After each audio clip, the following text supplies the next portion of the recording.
Hello, I'm James Harvey, the professor of music theory at the College of Southern Nevada with 5-Minute Music Theory. I'll start the timer, and we're going to do a 3-chord progression in this video. And how about let's do something with flats. Let's do F major. And I need, since I'm going to be dealing with Roman numerals and figured bass, we need to write our key. We're going to do 3 chords. We're going to start with a tonic chord, and then we're going to do the dominant 4-3. We've already done the dominant 6-5, so now we'll do a 4-3.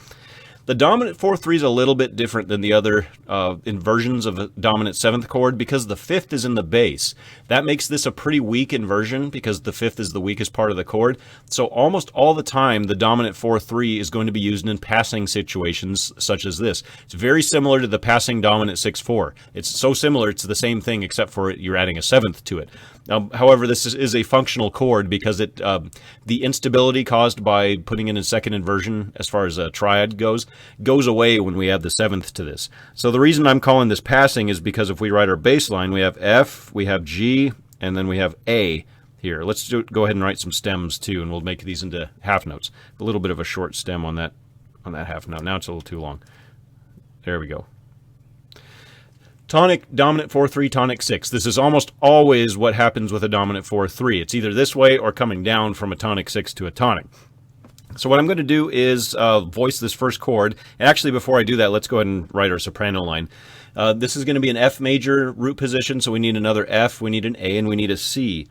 I see that the bass is moving down by step, so if possible, I'm going to try to move my soprano down by step to create some nice contrary motion.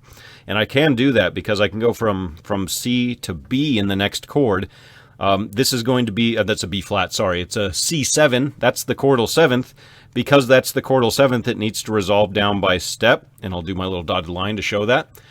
And that looks really beautiful. Let's see if we can actually use that voicing and provide some inner voices and see if we don't have to change anything.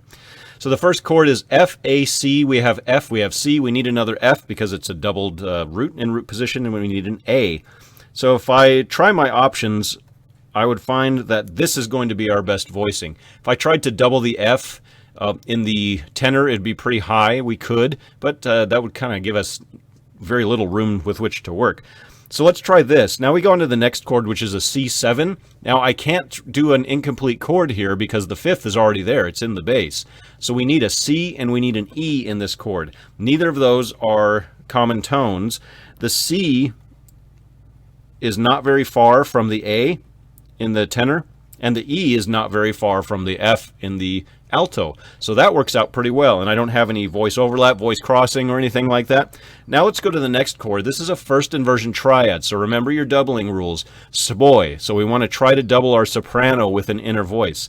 However, the doubling's already taken care of for us because we created this nice, beautiful contrary motion.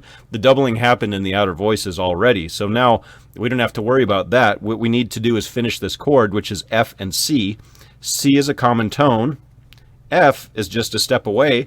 Boom. That's great. It's nice, easy part writing. Look at how this voices are moving since such small distances. It's so beautiful I can't even speak. It's just small distances. It just looks right because it is right. Thank you.